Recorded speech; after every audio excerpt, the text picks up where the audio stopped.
queria abordar aqui uns tópicos, né, sobre isso. E o primeiro deles é sobre o evangelismo mensal e entrega de alimentos, né? A igreja ela vai ter evangelismo mensal. O que seria o evangelismo mensal? Que a igreja já vem fazendo periodicamente, que sai nas ruas, a gente evangeliza as pessoas e leva o alimento para as pessoas. Nós vamos organizar de forma mensal, pelo menos uma vez por mês, nós vamos sair para evangelizar e para entregar os alimentos. Ontem, durante o culto, eu tirei até uma foto, quando o pastor estava pregando aqui, ontem, o pastor Marcel, parou um carro aí, bem na avenida mesmo, ele parou do lado de lá, e aí o cara desceu do carro e falou, tem comida. Nossa, parecia um formigueiro saindo de dentro do rio, eles para pegar a comida, né? Então a gente sabe que quando se trata de evangelismo, primeiro o pão, a isca para pegar o peixe é o quê? Comida. Então eu fiquei observando ontem, né, eles saíram um monte de dentro do rio, e isso me chamou bastante atenção. Nós estamos aqui, né, de frente praticamente uma Cracolândia, um lugar onde tem muitas pessoas aqui necessitando do pão e da cura. E nós vamos tratar também sobre as pessoas que vão participar dos evangelismos e participar das missões da igreja. Nós não temos uma quantidade de pessoas, pode participar quem quiser. Inclusive depois eu quero tratar com o pastor Credmilson, para que cada grupo participe pelo menos uma vez no ano do evangelismo. Por exemplo, o grupo das irmãs, o grupo dos varões, o grupo das crianças, dos jovens, participem uma vez por ano pelo menos do evangelismo e das missões. Por quê? Porque pessoas que não participam não entendem o que acontece nesta área, neste setor de evangelismo, no setor de missões. Tem pessoas que não gostam. A pessoa fala, não é o meu ministério, não é o meu dom. Mas a pessoa, pelo menos uma vez na vida, ela tem que participar, para ela entender por que ela está integrada num corpo, qual é a função deste corpo. Então nós vamos tratar sobre isso também. O terceiro tópico é sobre arrecadações de alimentos. Nós vamos ter uma arrecadação de alimento, e esse alimento ele tem que ter um certo destino, porque no final do ano eu percebi que o pastor Credmilson, ele tirou alguns alimentos do armário que estavam parados há muito tempo, para que esses alimentos não vencessem, e ele acabou ajudando até uma outra igreja na obra missionária. E isso não pode acontecer, porque enquanto o alimento está guardado dentro da igreja, enquanto tem um alimento dentro da minha e da sua casa que nós não usamos e também não doamos, alguém está passando fome, alguém está precisando. Aquilo que às vezes você não dá valor, um pouco de açúcar que você tem em casa, uma verdura, legumes, um arroz, tem gente que não tem nada, e para aquela pessoa seria magnífico. Então as cestas básicas chegam na igreja, os alimentos chegam, a igreja tem que rapidamente abordar os domésticos da fé, primeiro os da casa, ver aqueles que necessitam de algum alimento, de uma cesta ou de algo ali emergencial, e já destinar o alimento. Nós recebemos 70 cestas no final do ano, de uns empresários que estão apoiando essa obra. E essas cestas não ficaram aqui uma semana, porque a gente tem que doar, a gente recebeu para doar. É óbvio que nós não vamos, aqui não é mercado, aqui é uma igreja, é óbvio que nós não vamos ficar aqui doando cesta para quem bater aí na frente, falar, vim buscar uma cesta aí, todo mês eu tenho minha cesta. Não é isso. A cesta, o alimento, é a isca para que nós possamos trazer uma criança, uma família inteira, uma mãe, um pai, para trazer essas pessoas para a presença de Deus. Então, agora a gente vai abordar sobre o culto, é o quarto tópico desta reunião, é o culto voltado aos moradores em situação de rua. Nós temos que prestar um culto a Deus junto com esses moradores. Eles estão aqui. Se ontem eles tivessem entrado aqui na igreja, teriam que sair todos que estavam aqui. Tinham mais ou menos uns 50 moradores aí ontem, pegando marmita um pouquinho mais para frente. Então nós vamos fazer aqui um evangelismo regional aqui na frente da igreja, e nós vamos ter os dias para fazer um culto com eles, para abordar eles, trazer eles aqui para a igreja, para nós cultuarmos com eles. E este culto a gente não precisa fazer periodicamente, porque nós vamos estar insistindo no evangelismo com eles. E durante o evangelismo, nós temos que ter consciência de que todos que vão participar, independente de quem seja, nós temos que ter jejum e oração. Para nós evangelizarmos e fazermos missão, não adianta nós irmos de qualquer jeito, não adianta nós não jejuarmos e não orarmos. Por quê? Porque nós não vamos ver resultado, nós não vamos ter, não vai fazer efeito. Porque 90% dessas pessoas que nós abordamos na rua, eles estão com castas de demônios, eles estão com legiões demoníacas, e muitas vezes a gente ora por eles e não vê nada acontecer. Por quê? Porque nós saímos de qualquer jeito, nós fomos entregar só comida, e não é esse o intuito. O intuito de evangelizar e de fazer missões não é esse. E não é só isso, né, gente? Quando você vai para um lugar desse, você ora por uma pessoa dessa, você acha que o diabo ele vai ficar sentado olhando, olha que bonitinho, ó, tá orando. Tudo que está com ele vai em cima de você. Exatamente. E aí, se você não está em jejum e oração, que é a veste espiritual de um cristão, aí você fica, saí com dor de cabeça. Não sei quem na minha casa quebrou. Meu Deus, será que foi o acaso? Não, é espiritual. Então, tudo que está ali. Então, a gente tem que entender que essa é uma obra, não é brincadeira, não é para você dar comida, não é porque você acha bonitinho e vai cuidar deles, não é isso. Porque isso o macumbeiro faz, o espírita faz, a pessoa lá que ela quer ser boazinha, ela faz. Só que não é as nossas obras que nos levam para o céu. Nosso intuito de fazer isso é alcançar essas vidas. É difícil? É difícil. Só que é só com jejum e oração. Aí eu fui entregar uma marmita, jejum e oração. Se você acha que, não, hoje eu não vou, então é melhor você não ir. Sinceramente, porque senão vai atingir você espiritualmente. E aí você vai falar, nossa, eu fiquei doente, uma enfermidade é espiritual.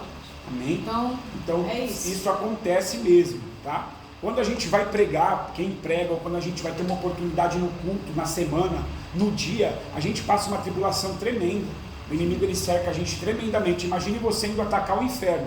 Porque quando a Bíblia fala a porta do inferno não vai prevalecer contra a igreja, não é que a igreja está se defendendo do inferno, é que a igreja está atacando o inferno. E quando nós fazemos uma obra dessa, nós estamos atacando o inferno. A obra é muito difícil. Ninguém quer fazer a obra de rua, é muitos poucos que querem estar nesta obra, porque a obra de rua não tem holofote, a obra de rua não tem microfone, a obra de rua não tem cartaz, a obra de rua não tem multidão aplaudindo. A obra de rua é uma obra oculta, é uma obra que poucos querem fazer. Por quê? Porque quando você faz um culto, e o culto está cheio da presença de Deus, no final do culto, o que importa de todo o culto, é no final do culto, almas se renderem a Deus. E quando nós saímos para evangelizar, para fazer missões, nós vamos para a nossa casa de volta e eles continuam lá. Então a gente muitas vezes não vê o fruto. Você às vezes está plantando no evangelismo e na missão e você não vê o fruto. Por quê? Porque você volta a semana que vem, o mês que vem, aquela mesma alma ela está ali ainda. Ela ainda não foi liberta totalmente, ela ainda não conseguiu sair dos vícios, ela ainda não conseguiu voltar para casa, para a sociedade. E isso vai cansando o missionário, isso vai cansando o evangelista. Nós vamos abordar isso aqui daqui a pouco também. O quinto tópico é o que eu já pincelei aqui, a participação dos líderes e grupo da igreja, para que todos estejam aparelhados e conheçam a obra social.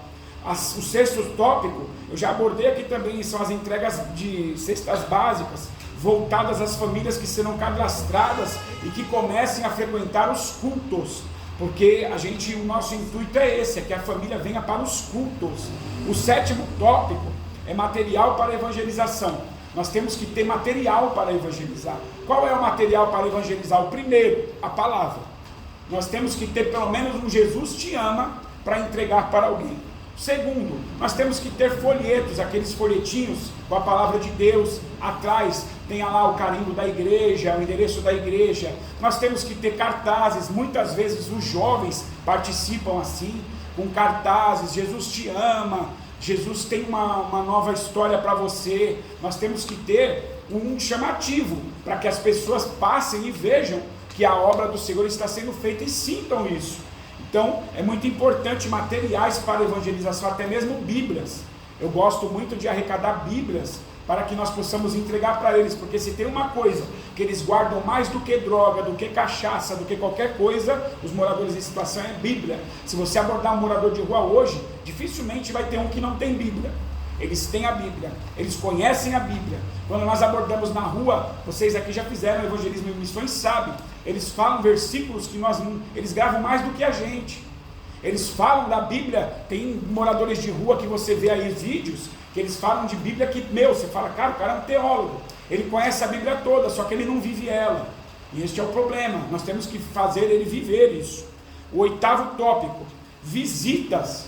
A igreja, ela tem que ter um grupo de visitas. Eu sei que a igreja tem campanha nos lares, o pastor Cledimilson vai estar de frente, segundo ele, este ano nas campanhas nos lares, é lógico, todos nós que pudermos ir, que ele já disse isso em reunião. As visitas em hospitais, nós temos que fazer visitas em hospitais. Você vai chegar na porta do hospital, do HMU, ela vai falar, vocês não podem entrar, não precisa. Quantas pessoas estão ali fora esperando o resultado de um exame médico? Quantas pessoas estão ali fora esperando o horário da visita, o parente está em estado terminal? Nós fizemos um evangelismo em 2018 e 2019, eu nunca vou esquecer isso. Dentre todos que nós fizemos, esse me marcou. Nós chegamos no hospital HMU, a moça disse, olha, vocês podem evangelizar aqui na recepção, mas se tiver um barulho, se tiver glória a Deus alto, o segurança vai pedir para vocês se retirarem. E eu cheguei para os jovens, para todo o corpo da igreja que estava ali, falei, olha, vocês não gritem, não precisa falar alto, evangelize com calma, com tranquilidade. E eu entrei para dentro do HMU, e eu estou conversando com uma senhora, ela sentada, e eu evangelizando a senhora, daqui a pouco começou lá fora um escândalo. Glória a Deus, aleluia, glória a Deus, aleluia. Eu falei, meu Deus, vai ser todo mundo expulso. Só que eu não podia abandonar a mulher, porque ela estava ali chorando, eu estava evangelizando, para ir lá fora ver, porque lá fora tinha outros pastores. E eu pensando comigo, os pastores não estão vendo, eles vão ser mandados embora daqui. Mas quando acabou a conversa com ela, que eu fui lá fora, o glória a Deus e aleluia não acabava, e tomou conta de todos que estavam ali. Era uma mulher, uma jovem, que ela tinha acabado de perder a mãe dela tinha acabado de morrer, ela nem conhecia a gente, mas nós estávamos ali na hora certa, no momento certo, e ela era crente, e quando nós estávamos ali, a gente deu força para ela, e ela glorificava o nome do Senhor, por o Senhor ter recolhido a mãe dela. Então quando a gente sai para evangelizar, para fazer missões, a gente não está só levando conhecimento, nós estamos adquirindo, a gente volta muitas vezes evangelizados, a gente volta muitas vezes doutrinados por Deus, porque nós vemos o quão rico nós somos, não por ter dinheiro, não por ter uma casa, por termos um banho, uma roupa, uma comida que eles não têm, por termos a presença do Senhor, porque com a presença do Senhor, mesmo sem casa, mesmo sem comida, sem emprego, você ainda está em paz, porque você tem a presença do Senhor. Então é muito rico essa área de evangelismo e missões, elas nos tornam pessoas mais humildes, mais sábias. O 9º tópico é abordar. Nós temos que aprender a abordar as pessoas no evangelismo. Nós temos que aprender a orar pelas pessoas no evangelismo. Nós temos que estar atentos durante a programação de evangelismo. Porque muitas vezes as pessoas elas vão evangelizar, mas não têm conhecimento de como fazer. Quando nós estamos na rua evangelizando, nas missões, nós estamos em combate. Nós estamos como soldados em uma guerra. Nós temos que estar o tempo todo vigilantes. Você não pode se afastar do grupo que está com você. Quando se afastar, tem que ter no mínimo uma pessoa junto com você. Porque quando você está orando por alguém, essa pessoa tem que estar atrás intercedendo. Moradores de rua têm pau, têm facas, tem pedaços de vidro com eles, tem demônios. Então você não sabe qual vai ser a reação dele. Por isso, quando nós vamos evangelizar, todos os lugares que eu estudei, os pastores que eu andei, eles não deixavam ir de brinco, nem de colar, nem de corrente, eles não deixavam ir de gravata, nada disso, porque isso se torna alvo para o inimigo. Eu, quando eu era novo, não novo convertido, quando eu reconciliei, que eu estava muito tempo parado, eu fui numa igreja pregar num culto da tarde. Eu estava pregando na igreja, tinha um casal, eu fui orar pelo casal. Quando eu comecei a orar pelo marido, Deus começou a me dar uma revelação sobre o que ele estava fazendo. E eu orando por ele, eu fechei os olhos, mas foi muito rápido, eu fechei os olhos, abaixei a cabeça. Quando eu levantei, já não era mais o rapaz, era um demônio. E esse demônio, ele grudou aqui na minha gravata, só que ele não tinha força para puxar. Eu tentava pôr a mão na cabeça dele para expulsar, e ele vinha que nem uma cobra. E tinha um retorno atrás de mim. E quando eu dei um passo para trás, eu caí, ele caiu em cima de mim, foi onde eu consegui expulsar o demônio. E ali eu aprendi que quando você estiver num culto, na rua, em qualquer lugar, que você terminou o culto e alguém pediu oração, tire a sua gravata.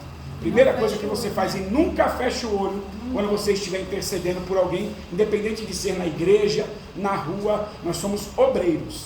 Nós fechamos os olhos quando nós estivermos num culto de visita, numa outra igreja, na nossa igreja e nas missões, nós oramos, intercedemos, fazemos tudo de olho aberto. Até porque você não sabe quem está dentro da igreja, você não sabe como está a pessoa do seu lado. Quando o pastor faz um culto de libertação, um processo de libertação, pessoas que frequentam a igreja, elas endemoniam. Então nós temos que prestar muita atenção quando nós estivermos na rua, principalmente os jovens, sem brincadeira, com posição, abordar com os olhos abertos, saber orar.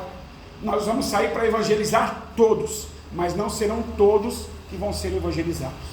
Tem pessoas que vão nos xingar, tem pessoas que vão nos ofender, tem pessoas que são ateus, ateias, que não acreditam em Deus, e nós temos que respeitar isso, porque o papel de trazer a pessoa para a presença de Deus não é nosso.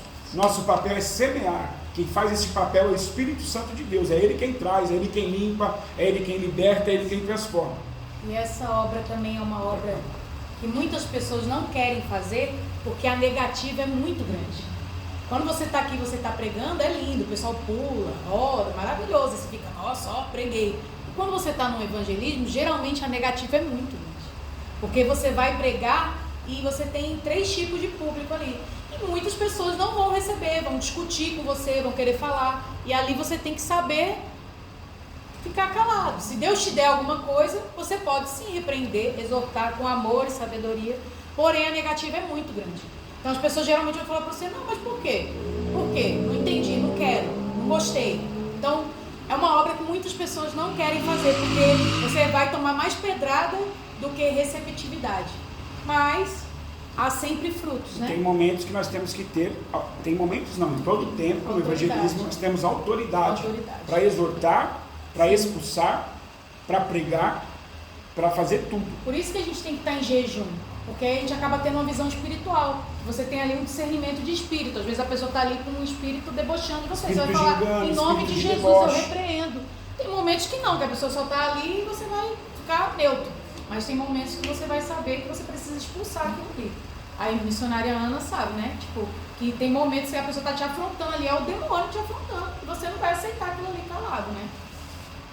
Então, só no 8º, que eu falei sobre visita em hospitais, eu contei testemunho, nós temos que ir, não só em hospitais, mas em lugares públicos, fazer um culto numa praça, uma caixa de som, com os jovens, com grupos da igreja, cultos na comunidade. Nós temos aqui, nós estamos cercados de comunidade, nós temos o Morro do Amor, nós temos o Crepúsculo, Vale dos Machados, Edson de Souza, nós podemos ir, asilos, entre outros, orfanatos.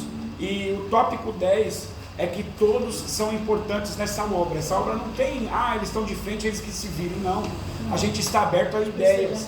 De repente vocês têm alguma ideia de abordagem, alguma ideia de evangelizar diferente, algum lugar, alguma família que vocês conhecem que precisa de evangelismo, e nós estaremos lá.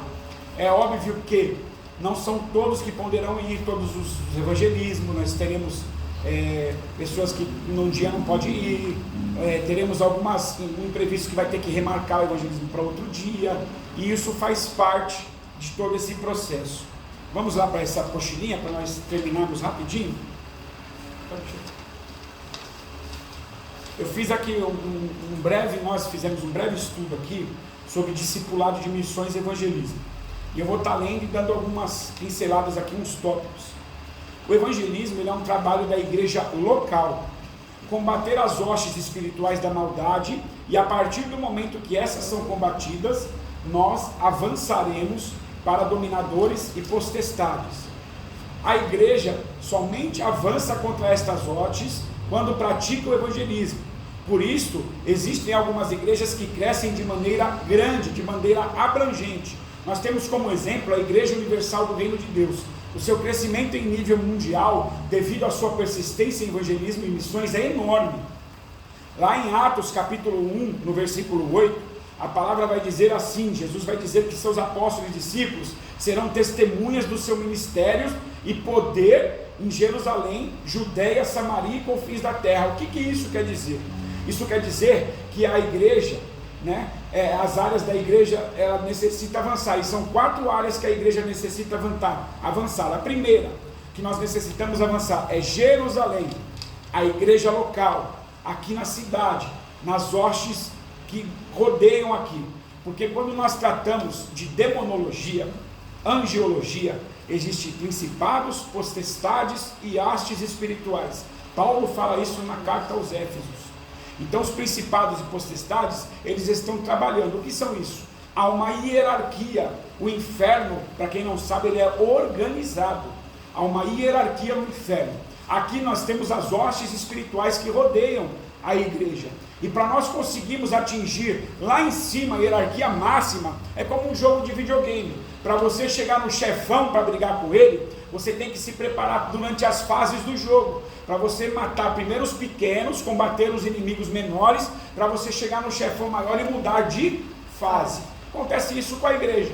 Nós estamos hoje na igreja local, nós vamos começar por onde? Por evangelismo.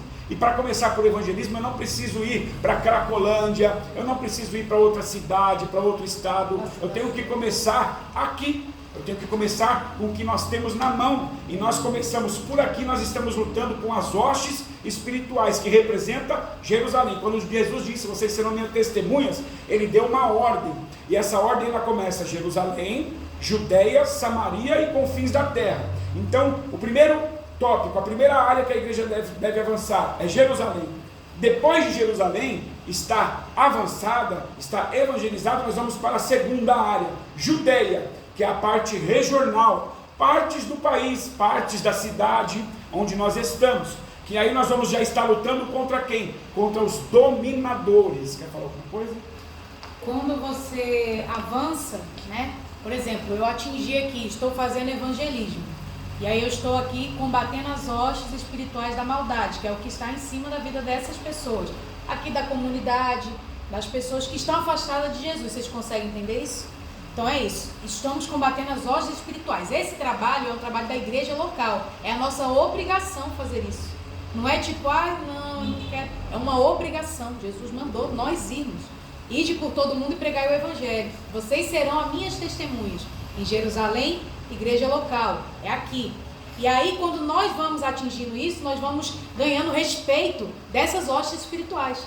Se você consegue evangelizar aqui, fazer o evangelismo, aí eu consegui o respeito das hostes. Quando eu avanço para a Judeia e eu começo a parte do país, os dominadores me respeitam. Por isso que Paulo era um grande evangelista. Ele era respeitado pelos demônios. Vocês conseguem entender isso? O peso espiritual disso? Quando eu avanço aqui com as hostes, aí as hostes já me respeitam. Quando eu vou para a Judeia e começo a evangelizar partes do país, em missões, os dominadores me respeitam e assim por diante. A terceira área é Samaria. Após nós estarmos avançados de Jerusalém, das hostes, nós vamos para as regiões da cidade, que são os dominadores. Nós vamos para Samaria, que é o país. Aí a igreja começa a enviar missionários, já sai da parte evangelística e vai para a parte de missões. Os missionários vão para outros estados, outras cidades, eles vão caminhar perante o país. Para lutar contra quem? Contra as potestades. E lutando contra as potestades, aí vem o quarto tópico, a quarta área, que é os confins da terra, que é as missões internacionais, onde eles lutam contra os principados, que são a maior hierarquia de demônios que pode existir no inferno. Conforme a igreja avança entre essas missões, cresce em autoridade espiritual sobre o inferno. Não adianta eu querer, como evangelista, como presbítero, ou como missionário, cooperador, obreiro, não adianta eu querer ir para a África se eu não estou pregando nem para minha família dentro de casa. Não adianta eu querer ir para a Praça da Sé, para Cracolândia, se eu não estou pregando aqui na frente. Os dominadores não vão me respeitar. Eu não tenho autoridade contra eles enquanto eu não avançar como Jesus deu a ordem para avançar. Jerusalém, Judeia, Samaria e confins da terra. Não adianta eu fazer o contrário, que não vai dar certo. Isso implica o crescimento da igreja. A igreja só vai crescer quando avançar essas áreas espirituais. Por quê? Porque está na Bíblia, gente.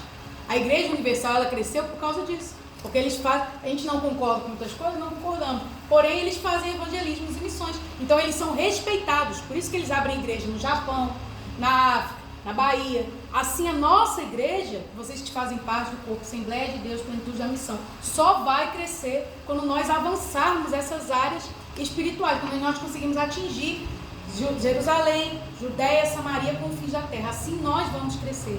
Abre uma igreja ali, abre outra igreja ali, só desse jeito. Vamos para outra folha. O objetivo do evangelista, como veremos abaixo, é atravessar para o outro lado, banda. O alvo está sempre à frente. Deus nos coloca de frente ao local onde necessitamos evangelizar. Às vezes o alvo está de frente à nossa casa, nosso trabalho, nossa família, etc. No nosso caso, o alvo está de frente à nossa igreja. Nós não precisamos nem remar para dar o start ao evangelismo e partirmos a missões combatendo o inimigo da nossa alma. Marcos 4,35 vai dizer assim: e naquele dia, sendo já tarde, disse-lhes: passemos para o outro. Jesus entra num barco. Aqui nós temos a representatividade de Jesus e seus discípulos como nós, os evangelistas. E o barco, ele é um meio de transporte para avançarmos e chegarmos ao ponto do evangelismo. Exemplo: doações, donativos, ofertas, cestas básicas, alimentos, roupas, cobertores, entre outros. Algumas pessoas são missionários, porém ofertam e não acompanham a missão de forma presente. Outros ficam em seus lares. Igrejas na intercessão, na oração, no jejum. Como eu disse aqui no começo, nem todos vão participar da obra, mas todos podem participar das missões. Eu não fui, mas eles estão lá agora, eu vou interceder aqui em pensamento por eles. Eu não fui, mas eu tenho condições de ajudar com um alimento, com um donativo, com uma doação. Isso também é missão. Não é porque eu não estou no campo que eu não estou participando das missões da igreja. Não é porque eu estou na linha de frente que eu não posso ajudar numa oração, num jejum, numa contribuição, numa oferta. E agora eu queria abordar aqui rapidinho também sobre isso. Quando nós pensamos em fazer uma missão, uma ação social, nós, primeiramente, isso é todas as igrejas. A gente pensa no quê? Amanhã nós vamos fazer um evangelismo. O que tem que ter para nós irmos? Comida, um lanche, uma marmita. Quando nós pensamos em ir para a comunidade, nós pensamos numa cesta básica, porque são itens de primeira necessidade. Com fome, ninguém consegue ouvir a palavra de Deus. Tem lugares que as pessoas estão pregando Apocalipse, onde precisa levar uma comida. As pessoas estão pregando uma exortação, onde precisa levar uma cesta básica. Então, nós temos que ter a noção do seguinte: não é só alimento. Tem pessoas que você vai ficar dando cesta básica para ela a vida toda, e ela não vai sair de casa. Por quê? Porque ela não tem um barbeador, porque ela não tem uma roupa para ir fazer uma entrevista, porque ela não tem as condições mínimas de sobrevivência de um ser humano. Nós, quando abrimos a nossa mente sobre isso, nos evangelismos que nós fazíamos, nós começamos a visitar famílias, mulheres não tinham o mínimo para sobreviver, não tinham uma pasta de dente, um sabonete, um absorvente. E quando eu fui entender isso, nós começamos a fazer a arrecadação desses donativos, porque isso também é importante. Você pode também ajudar de outras formas. Tem pessoas que nós conhecemos que são donos de agências de empregos, então nós podemos elaborar um currículo para direcionar o pai, a mãe de família desta casa, para que ele possa arrumar um emprego digno, com carteira assinada. Isso também é missão e evangelismo, porque se você ficar só dando comida para o passarinho no ninho, ele vai sair para voar? Tem um certo tempo que a mãe e o pai revezam. A mãe sai para trazer comida e o pai fica cuidando do ninho. A mãe volta, descansa, no outro dia quem vai sair do ninho para os passarinhos buscar comida é o pai, e a mãe fica cuidando dos passarinhos. Mas quando a natureza mostra para o pai e para a mãe que aquele passarinho já está pronto para voar, a primeira coisa que a mãe e o pai faz é jogar ele do ninho. Ele ou voa ou morre.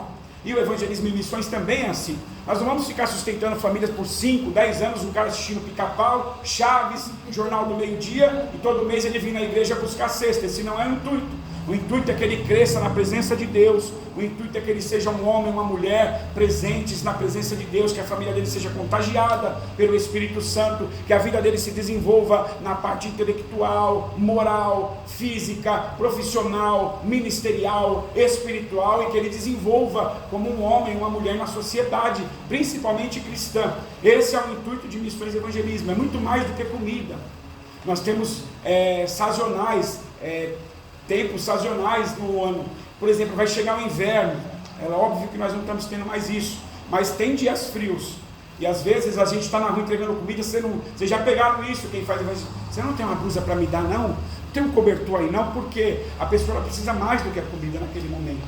Então nós temos que estar preparados para isso. Quando o evangelismo e as missões faz um caixa, quando vai chegando as épocas, a gente liga na empresa que vende manta. Quanto sai a manta? R$15. Eu vou comprar 200, o cara faz 9, faz 8. Você tem dinheiro para angariar esses esqueci o nome agora. Esses itens. Então missões vai muito além. Você quer falar alguma coisa? Não, pode falar. Eu quero falar essa parte aqui. Então vamos lá. E o que acontece? Nós temos a representatividade aqui em Marcos 4, quando fala passemos para o outro lado, nos representa, né? Como evangelistas, como missionários, como cristãos. Porque a pessoa fala, eu não sou evangelista, eu não sou ungida evangelista. Gente, eu não sou ungida, eu sou diaconisa e mesmo assim ainda falo, irmã Bárbara, porque eu não me importo com o cargo. Só que é uma ordem do Senhor, nós irmos ajudar as pessoas, nós irmos alcançar essas almas. Porque foi a única coisa que Jesus falou, ide por todo mundo e pregai o evangelho a todas as nações. Então, esse é o nosso dever como cristão. Talvez você não vai evangelizar uma pessoa que, eu não gosto da obra, mas você não evangeliza o esposo, não evangeliza o filho, não evangeliza no seu trabalho, não evangeliza ninguém. Você é um evangelista, não é cargo eclesiástico, é uma ordem. Mas eu só gosto de cantar, mas eu só gosto de tocar. Não, irmão, você precisa evangelizar. Você acha que você está lá no seu trabalho só para trabalhar? Você é um soldado. Jesus te colocou lá para evangelizar. Eu preciso gritar, irmã, evangeliza. Não, você vai chegar para a pessoa e falar, ei, bom dia, você fica amigo dela. E aí quando você fica amigo dela, começa a falar de Jesus, do seu melhor amigo. E ali Jesus, ele manda eles irem para o outro lado, os discípulos. Eles tinham cargo eclesiástico, os discípulos aqui, de evangelista. Mas todo mundo passa para o outro lado. Eram os discípulos dele. Então vamos. Quando eles chegam lá, eles encontram um homem há muito tempo endemoniado. E o gadareno, ele representa o ponto que o evangelista, o missionário, que o cristão tem que atingir. Aqui nós temos a representatividade de Jesus e os discípulos como evangelistas. E o gadareno são as pessoas que nós temos que alcançar. Talvez o gadareno, porque a pessoa fala, o gadareno é um endemoniado, é um usuário de droga. Não, às vezes o gadareno é o meu pai, ele não é cristão. Se ele não está com Jesus, ele está com quem? É óbvio isso, gente. Então, o gadareno é aquela pessoa que ela não está com Jesus, que ela não conhece Jesus. Então, algumas pessoas missionárias, elas ofertam, né? Com oração com Jesus, que é a representatividade do barco, é o que vai nos levar a isso. Às vezes a pessoa vai dar dinheiro, eu não gosto da obra, mas eu gosto de dar dinheiro. Ora por nós, jejua por nós, porque nós também precisamos, nós estamos jejuando pela obra, mas a gente precisa de jejum, porque a retaliação é muito grande. É muito grande sobre a nossa vida. Né? Aqueles que estão. Então, o maior objetivo do trabalho evangelístico é libertar pessoas, que são os gadarenos. O gadareno representa vidas que estão necessitadas. Nessa palavra aqui, vão citar 4 fases do gadareno. A palavra vai dizer que ele estava há muito tempo endemoniado, uma fase. A segunda coisa, ele andava sem roupas, ele andava nu, porque ele rasgava suas roupas. A segunda fase do gadareno. C, não habitava em casas, ele habitava em sepulcro, ou seja, ele não estava dentro da sua casa, ele estava longe da sua família. Ele vivia ali fora do seu meio, fora da casa do pai, também é uma representatividade. Outra fase do gadareno, a 4ª fase e a última, ele vivia nos sepulcros, em meio à morte. Nos sepulcros era ali num cemitério, né? Então ele estava ali no meio da morte. O trabalho do evangelista em 4 fases, o trabalho do cristão em 4 fases. Primeiro, ele precisa libertar ele dos demônios. Está há muito tempo endemoniado, então, libertar ele dos demônios. Outro trabalho do evangelista, precisa vesti-lo, porque ele está nu, vestes físicas e espirituais. Nós precisamos vestir essa pessoa, não somente dar a roupa, não somente dar o pão, mas vestir ele de forma espiritual. Você precisa orar para Deus, eu preciso vestir essa pessoa espiritualmente. O que é vestir uma pessoa espiritualmente, irmã Bárbara? É você dar a roupa. O filho pródigo não deu uma roupa nova para ele? Uma roupa de filho. É uma veste espiritual. E a letra C, outro trabalho do evangelista, precisa levá-lo à sua família. Tirá-lo ali do lugar onde ele está sem casa, por exemplo, os moradores de rua. Trazer ele de volta para o seio da sua família. Você precisa fazer isso também. O seu trabalho não termina só falar, aceitou Jesus, que lindo, bate palma. Não. Porque ele está de frente para a nossa igreja. Então nós temos que trazer isso, trazer ele de volta para o seio da família. Outra representatividade, trazer ele de volta para a casa do Pai. Muitos deles estão afastados. Não é verdade? Eu era diácono, eu era pastor, eu era não sei o que, muitos estão afastados. Só pincelar aqui, não sei, aqui precisa levar a família à casa do Pai. Muitos moradores em situação de rua, homens e mulheres, quando você pergunta o nome dele, ele não dá nem o nome dele, ele dá outro nome. Muitos deles têm problema com a polícia, com a justiça, tem problema na cidade onde mora, eles vêm de outro estado. Eles estão na rua sem documento, sem nada. Eles estão devendo a biqueira, eles estão devendo o bandido. Eles foram um assalto, pegaram a arma e fugiram e venderam. Então, vários fatores que envolvem a pessoa chegar numa situação de rua. Não é só o vício da droga, não é só a bebida. Foram várias situações que trouxeram ele aqui. Então é muito difícil você trabalhar uma vida para tirar ela e conscientizar ela de que ela tem condições ainda de sobreviver a tudo isso. Então a obra de rua ela necessita de várias áreas, e uma delas é uma clínica de recuperação. Nós já estamos em contato com alguns pastores que a gente conhece, para que clínicas femininas, masculinas, quando nós tivermos alguém realmente interessado, realmente precisando, nós vamos encaminhá-los a eles para esse tratamento. E como eu disse, é uma fase, né? Quando você liberta uma pessoa dos demônios, Maria Madalena tinha 7 demônios nela que Jesus expulsou. Então quando você libertou essa pessoa, ela já vai estar diferente, né? Tanto que a palavra vai dizer que quando olharam para ele estava vestido, era uma pessoa totalmente diferente. Se vocês forem ler a palavra, o endemoniado de Gadara, ele era uma pessoa diferente. Então são fases, você libertou, aí a pessoa já vai querer se vestir, porque ela está liberta, ela vai falar, pô, eu não posso mais andar assim. Aí outra coisa, aí ela vai falar, eu não posso mais morar na rua, eu preciso ir para minha casa, eu vou ficar aqui, eu vou continuar perdido. Então são fases. E a última fase, você traz vida àquilo que estava morto. Ele andava em sepulcros, no meio da morte, ali você vai trazer a vida. O que é a vida? Jesus. Eu sou o caminho, a verdade e a vida. Primordial do evangelismo, irmãos, não é dar comida, porque dar comida todo mundo dá, é levar a palavra. Sem palavra não tem transformação, sem Bíblia não há transformação. A palavra cura, liberta, transforma.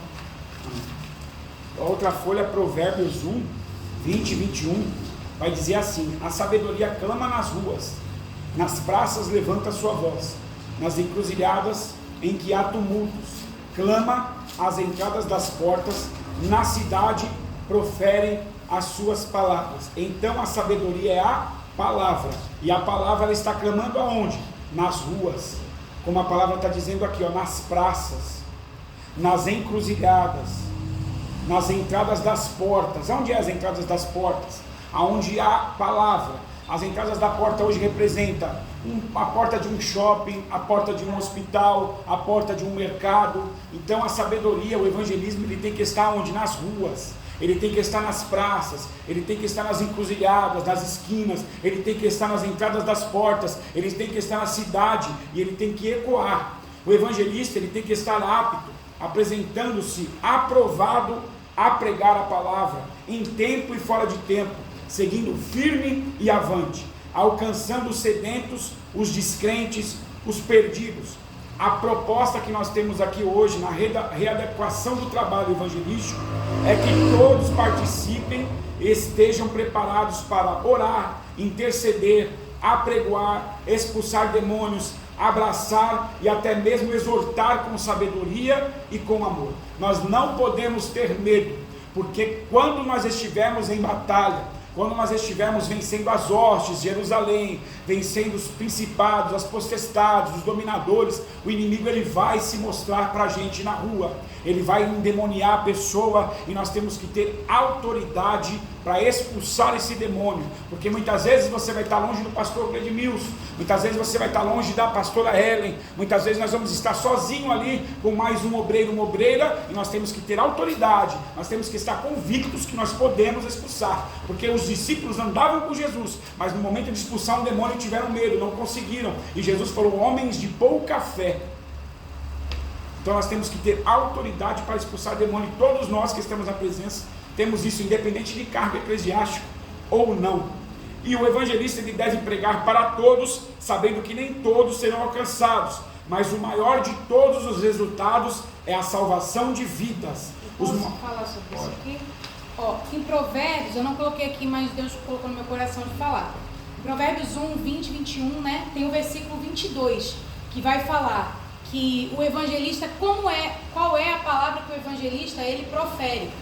Que é: até quando, ó simples, amareis a simplicidade, e vós escarnecedores desejareis os escárnios, e vós loucos aborrecerei o conhecimento.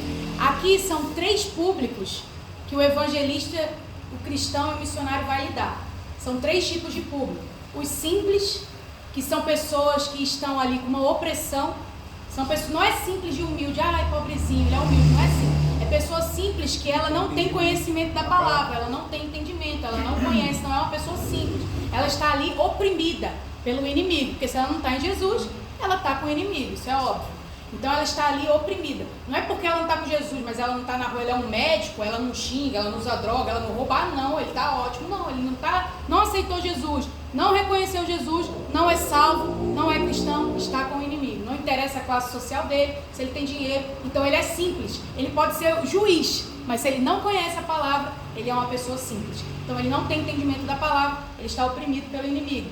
Outro público, a pessoa que ela é os loucos, são pessoas que elas estão ali. Os escarnecedores são os últimos. As pessoas são loucas, elas estão ali, estão na palavra, elas ouvem a palavra, conhecem a palavra, às vezes estão afastadas da presença e ela não muda, não fica no muro, ela fica, você é o último. Os loucos, eles estão ali, eles estão fazendo ali tudo errado. Por quê? Porque você vai pregar para ele e ele ainda vai te questionar. Ele é aquela pessoa que ela não está na rua, não está bebendo, não está fumando, mas ela quer te questionar, quer bater de frente com você. Ela vai falar para você, não, isso aí na Bíblia não está não, me explica aí onde está. Pessoa que está ali debochando de você. Ela não quer ouvir a palavra e ela fica ali em cima do muro. Já teve na igreja, fica, não, a igreja não presta. Fui para a igreja, fiquei a vida toda na igreja, a igreja não presta não, sai da igreja. Pessoa assim. E tem o terceiro público, que é o mais difícil, que são os escarnecedores. São aqueles que não querem nem te ouvir, que andam com casta demoníaca. Exemplo, pessoas que estão ali no meio das ruas, são pessoas que já estão em obsessão, estão com casta demoníaca. A pessoa simples, que é a pessoa que não tem conhecimento da palavra, ela está oprimida. A pessoa louca é uma pessoa que ela está possessa, ela está em possessão demoníaca, ela já tem demônio, porque ela saiu da igreja. É uma pessoa, às vezes, que é, por exemplo... Mas ela ainda te ouve. Mas ela ainda te ouve, louco, é difícil. Ele ainda te ouve, porque ele não está escarnecendo ainda, ele ainda não. tem um pouco de temor. Sim. Agora, o escarnecedor, não. O escarnecedor ele já perdeu o temor. Então é só jejum e oração. Ele já não sabe o que está fazendo, ele já perdeu todos os sentidos espirituais. Porque é uma pessoa, gente, que ela sai da casa dela, vai pro meio da rua, mora dentro de um rio. Você acha que uma pessoa dessa está em condição normal da cabeça dela? Sendo sincero, tá ou não? Não. Então, ela é uma pessoa escarnecedora. Essa pessoa, ela só vai te ouvir se você estiver em jejum e oração. Por isso que o evangelista precisa ter uma vida de jejum e oração. Quem foram os maiores evangelistas da Bíblia? O primeiro, né? A gente colocou aqui por ordem, tá? O primeiro, João Batista, ele veio pregando o arrependimento e batizando. Ele veio preparando um caminho. O segundo, Jesus, ele trouxe cura e pão. Como eu já disse aqui, o segredo é dar o pão. Jesus levava a cura e o alimento. O terceiro, Filipe, lá de Atos, é o evangelho pregado com poder, manifestação de milagres. O quarto, letra D, Pedro, ele inaugurou a igreja e o ministério dos gentios. E a letra E, o último, Paulo, ele discipulou todos estes. Primeiro vem a preparação do caminho, daí vem Jesus com amor e graça. Agora é hora de pregar, pois como posso entender se não há quem pregue? Por fim vem Paulo com eloquência, presença do Espírito Santo e sabedoria. Não há como participar dessa obra sem uma vida de jejum e oração. Ó, gente, e assim, se vocês forem parar para perceber, João ele pregou arrependimento, né? E batismo. Jesus traz a cura e o pão.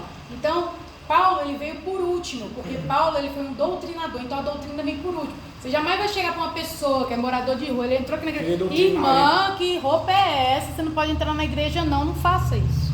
Porque a doutrina vem por último. A doutrina vem por último. Então quando você faz isso, você mata a alma. Uma pessoa nova convertida chegou, não irmã, que isso, que linguajar é esse? Está falando gíria, que não sei o que. A pessoa ela está aprendendo, então a doutrina é por último. Primeiro, graça. Arrependimento de pecado, batismo, graça de Jesus, amor. E aí, por último, a doutrina. Ou doutrina é para quem já está na igreja, é obreiro, toma vergonha na sua cara. É assim. Vai se consertar, é sério. Doutrina é por último, gente. Então, por isso que Paulo veio por último. É isso. Então, como eu li aqui, não há como participar dessa obra sem uma vida de jejum e oração. Mateus 17, 21 vai dizer assim, mas esta casta de demônios não se expulsa senão pela oração e pelo Atos 19, 15, nós temos o exemplo sobre isso. Mas quando eles tentaram isso com o homem dominado com o espírito imundo, o espírito respondeu, eu conheço Jesus, conheço Paulo, mas quem são vocês? eram uns homens exorcistas que viam Paulo exortando, expulsando demônios, e eles foram querer fazer o que Paulo fazia, só que sem uma vida, sem uma intimidade, sem uma aproximação, sem arrependimento, sem jejum, sem oração. Quando eles foram expulsar um demônio na praça, levaram a pisa do demônio, foram embora nu, a palavra vai dizer lá em Atos capítulo 19. Então Jesus Cristo, ele é o maior evangelista e missionário de todos os tempos. Ele foi o maior missionário, ele é o maior missionário. Então nós entendemos que a igreja local, ela pratica o evangelismo, e ao partir para missões nós vamos lidar com hábitos, costumes, cultura que formam a sociedade. Ou seja, eu vou chegar dentro de uma comunidade, de uma casa, de uma família, eles têm um modo de viver, um costume, eles têm um entendimento do catolicismo, da umbanda, que eles creem naquilo ali, na idolatria, e eu não vou chegar mudando isso, eu vou chegar pregando a palavra. Há um missionário que eles foram para a África, e chegaram lá numa tribo, as mulheres nuas, os homens nus, e aí a pastora de lá ligou para cá e pediu para que a igreja fizesse 200 camisetas, porque eles iam fazer uma ação social nessa tribo. Eles espalharam as camisetas para as mulheres, para os homens. Legal, amanhã nós vamos fazer aqui um culto de adoração a Deus, todo mundo se rendendo a Deus. Mas quando as mulheres chegaram no culto, chegaram na tribo, elas rasgaram a camiseta, porque elas estavam acostumadas a ficar com os peitos de fora. Eu não mudo cultura, eu não mudo o ambiente, eu não mudo os costumes. Quem muda é o Espírito Santo, quem muda é Jesus. O que eu faço? Pregar a palavra. A igreja que faz missões, ela cresce. A igreja que faz missões, ela cresce. Talvez a igreja ainda está aqui, porque a igreja precisa começar a fazer o evangelismo e a missão de forma maior, de forma abrangente. Então nós precisamos crescer nessa área. A terra, a igreja, o evangelismo hoje é como Gênesis 1. Lá no comecinho, lá em Gênesis 1, quando nós saímos para evangelizar, nós vamos encontrar o quê? Uma terra sem forma, vazias, em trevas e em abismo. E o que nós vamos fazer? Assim vai estar a região, a sociedade e o coração daqueles que nós encontramos na rua, sem forma, vazio, em trevas e muitas vezes em abismo. O Espírito Santo está em volta, e com a ajuda dele nós vamos avançar. Com o quê? Com pão, com cura, com batismo e por último com a doutrina. E começa pelo pão. Sem o pão não tem como nós abordarmos a ele. Então o pão, ele é o chamariz, ele vai chamar essas pessoas. O evangelista, ele chega num lugar, o lugar está sem forma, ele vai ter que formar este lugar. O evangelista, quando ele chega no lugar, muitas vezes ele está vazio, ele vai ter que ajudar a preencher, a encher este lugar. O evangelista, ele vai chegar em alguns lugares que vai estar em abismo. O que é isso? São seitas, doutrinas, são pensamentos que a pessoa tem sobre o que é Deus, sobre o que é religião. Ele vai ter que trabalhar nisso. Da mesma forma que esta região, os corações das pessoas estão iguais. Então nós vamos encontrar todos esses obstáculos. A terra está sem forma. O Espírito Santo, ele só está pairando, porque o Espírito Santo, ele não age na vida dessas pessoas que estão aí fora. Ele está protegendo, porque às vezes tem promessa. Ele está tratando, porque às vezes Deus vai salvar lá no final. Mas o Espírito Santo não tem como agir na vida dessas pessoas se não tiver uma intervenção da igreja. Então a terra, ela está sem forma, o Espírito Santo está só pairando. Por isso Levítico nos diz que demora para dar frutos. Nós tivemos pregação aqui do pastor Cláudio sobre a incircuncisão, o fruto incircunciso. Ele pregou Levítico. Não sei se alguém lembra deste culto, que tem os prazos para aquilo que você planta, você poder colher, para dar fruto. Tem muitas igrejas que enviam missionários, evangelistas, e com 1 mês, 2 meses, 3 meses, recolhem eles de volta e desistem do evangelismo, desistem das missões. Sabe por quê? Porque não está vendo os frutos do trabalho. Fala, esse povo é um povo muito difícil de lidar. Você dá comida para eles, eles jogam fora. Você dá roupa para eles, eles vendem na biqueira. Você prega para eles, eles não te ouvem. Eles não querem saber de nada, e realmente eles não querem. Mas quando nós olhamos com os olhos espirituais, nós vemos que se Deus fez comigo, se Ele fez conosco, Ele pode fazer na vida deles. E que nosso papel não é transformar ninguém. O nosso papel é fazer as pessoas se renderem à transformação, que é quem? É Jesus Cristo. Então, para dar frutos, demora no mínimo 3 anos. Às vezes a igreja trabalhando no evangelismo em Jerusalém para poder sair. A igreja hoje, ela tem que entender que é um processo. Nós estamos aqui, Gadara está à nossa frente. Nós estamos no meio de Gadara, onde há pessoas endemoniadas, pessoas dormindo em sepulcros, pessoal, a gente está aqui, a gente está vendo, as pessoas fazem fezes, urinam aí dentro desse rio, moram aí dentro desse rio, vivem aí dentro desse rio, uma vida totalmente subhumana.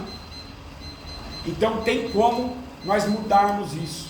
Se nós conseguirmos dessas 50, sei lá quantas pessoas tem aí, trazer uma, é o que a palavra diz, uma alma, ela vale mais que o mundo todo. Nós não temos que contar as almas que se renderam a Jesus através da nossa vida.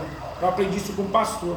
Ele falou, nunca fica contando quantas almas você ganhou para Jesus. Conte as que você perdeu, a que você não pregou, a que você não evangelizou, a que você não fez as missões para ela. Aí eu quero ver você guardar essa culpa. Não fica apontando, eu ganhei 10 almas para Jesus neste culto. Não, você não ganhou nada. Porque a igreja orou, a igreja jejuou, a igreja se preparou para um pastor vir de fora aqui e ele falar, a palavra foi pregada, quem quer vir? Aí vem 10 pessoas, o pastor fala, porque eu preguei, 10 não foi porque você pregou. Foi porque a palavra e a oração, o jejum, o corpo de Cristo que está neste local, preparou para que isso acontecesse. Nunca conte quantas almas você ganhou para Cristo, conte as que você perdeu. É esta mensagem que a gente queria passar hoje. A gente agradece a atenção de vocês terem vindo. Eu espero que essa obra cresça. Vocês podem contar com a gente também no ministério de vocês, o que a gente puder ajudar, contribuir, e nós contamos com vocês para essa obra. É muito lindo, no começo é tudo flores, a gente recebeu 70 cestas básicas, eu estou conversando com os pastores de lá, para ver se a gente consegue mais cestas, mas eu não conto com nada disso, eu conto com a presença do Espírito Santo, porque aquele que ajuda hoje, amanhã eles viram as costas para mim, aquele que dá 30 cestas hoje, amanhã ele fala, já demos cesta lá 3, 4 meses, deixa para lá, vamos ajudar outro lugar.